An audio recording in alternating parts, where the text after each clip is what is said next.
So it seems like tonight we got our unofficial confirmation for what the night one main event of WrestleMania is going to be, because tonight we had a returning Roman Reigns interrupt the Seth Rollins and CM Punk steel cage match. So just if you didn't know, last week it was made official that this week in Madison Square Garden there was going to be a steel cage match between CM Punk and Seth freaking Rollins. And call me crazy, but I think that this match was better than their Netflix premiere match, simply because this match, it legitimately felt like these two guys hated each other, right? I'm not saying that first match didn't feel special. I'm saying like this match, these two guys, it took them like 15 or 10 minutes or whatever it was for them to actually go for the pinfall, and you saw them bust out a bunch of crazy shit. They went to the top of the steel cage, they were performing fucking super stomps, GTSs. They had like 100% resiliency because they kept kicking out. It was damn near Super Cena levels of kicking out here at 2. But eventually, Seth Rollins has this match won, and the steel cage door is open, and it seems like he's about to head out when all of a sudden you see a figure appear, pull him out, and obviously you can hear the crowd go crazy as they see Roman Reigns reappear. He takes out Seth Rollins, which inadvertently cost CM Punk that match because Seth Rollins was the first man out of the cage. Then Roman Reigns takes him, Superman punches him, spears him, even gives him a stomp. Then he sets his head right on the steel steps. It looks like he's about to perform a stomp on the steel steps when all of a sudden you see, of course, the officials, Adam Pearce, they come out, they intervene. Then what you see in the ring is Paul Heyman taking into account CM Punk, and obviously Roman Reigns sees this and is pissed off, goes and Superman punches CM Punk, spears him, lays him out, then raises the ones up. And as you can see, Paul Heyman in the background is mortified because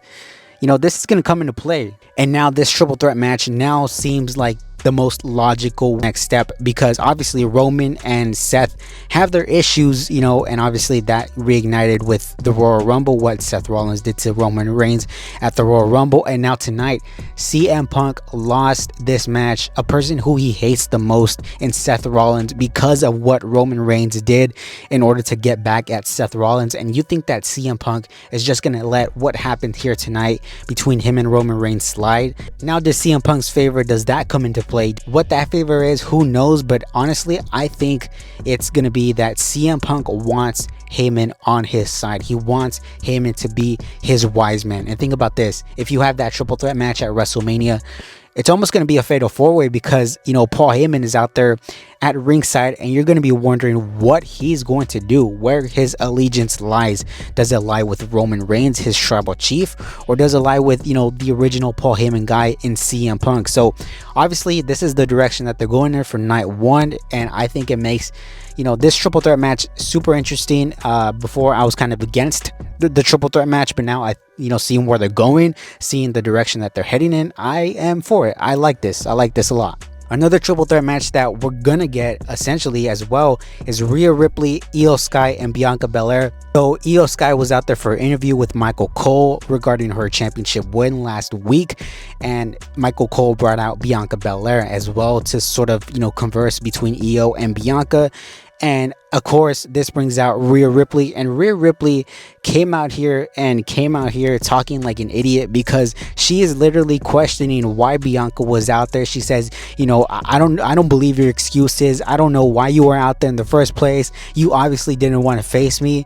When literally last week she even told herself that she was being an idiot for paying attention to Bianca on the outside, which Bianca wasn't doing anything to garner any sort of heat or anything like that against Rhea. But they brought up some good points between each other. Bianca told Rhea that she may just be using this as an excuse because she's never beaten Io Sky, and Rhea mentions the fact that Bianca needs to get her head straight and not worry about Jade Cargill and Naomi. So you have these two women bickering back and forth, and they start to shove Io Sky out of the way because Io Sky is trying to play peacemaker here, and Io Sky eventually slaps Rhea and slaps Bianca and walks off saying like, I am the champion, I am not an afterthought. We also had a Cody Rhodes promo here tonight. This was his second promo ever since the John Cena heel turn. And I like this promo. I think Cody, his angry side is really something that, we should see more of. He called John Cena a goddamn moron. And Cody says that it's going to be a shame to have to beat one of his heroes. So again, like I said, a pretty good promo here by Cody Rhodes.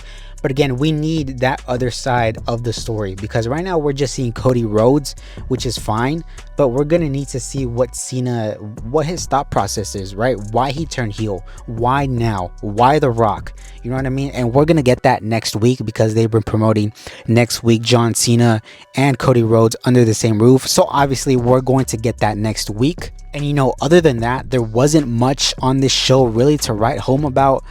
They did the same sort of, attack with Jey Uso and Gunther. Jey Uso came out here and he wrestled Grayson Waller. Think about that. Grayson Waller against the Royal Rumble winner, who's going to go and face Gunther for the World Heavyweight Championship. That's just weird to think about. And of course, after Jey won, Gunther came out here and got Jey once again in this choke. And again, like I said, we need to start to spice this up. We can't do the same thing 3 weeks in a row. I was already kind of, doubting this at the second week, but I think now going forward, we really need to amp this up, because if you compare the hype between Gunther and Jey versus Cody and Cena, I mean, it's just night and day. So I think we need to obviously reamp what we're doing with the World Heavyweight Championship. We got a Logan Paul promo, and honestly, when Logan Paul comes out, I kind of just tend to tune him out, so I really wasn't paying attention to what he was saying. I do know that he was talking shit to a comedian, I think by the name of Andrew something. I forget what his name is, but eventually AJ Styles came out here for the save, and this was nothing special, nothing to write home about. AJ Styles and Logan Paul are going to be at WrestleMania 41 against each other, which is the right choice. But right now, they've got some work to do as far as the build. And we also got the return of Chad Gable. Chad Gable came out here during a New Day LWO match to help out New Day. He attacked Mysterio. He attacked Dragon Lee. He came out though in this, American-made type luchador mask, and even said thank you, but in Spanish. So presumably this is the gift that he was given last week when he was in Mexico.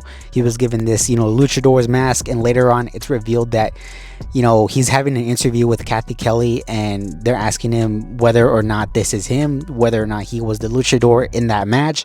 And of course, you see the luchador being dragged out by security in the background, and then Chad Gable, reiterates like, yeah, that's not me. Look at him. He's over there. Probably Chad Gable, paid off a local schmuck or something like that and put the mask on him or whatever. But I think Chad Gable as a luchador is honestly hilarious as hell. I think this is awesome. I love Chad Gable. I love what they're gonna do with this. I think this is gonna culminate obviously in a 6-man tag, possibly Penta, get somebody else, Rey Mysterio, and I think it's gonna be good. So let me know what you guys think down below. Let me know what you guys thought of Raw here tonight from Madison Square Garden, and until next time, I will see y'all later.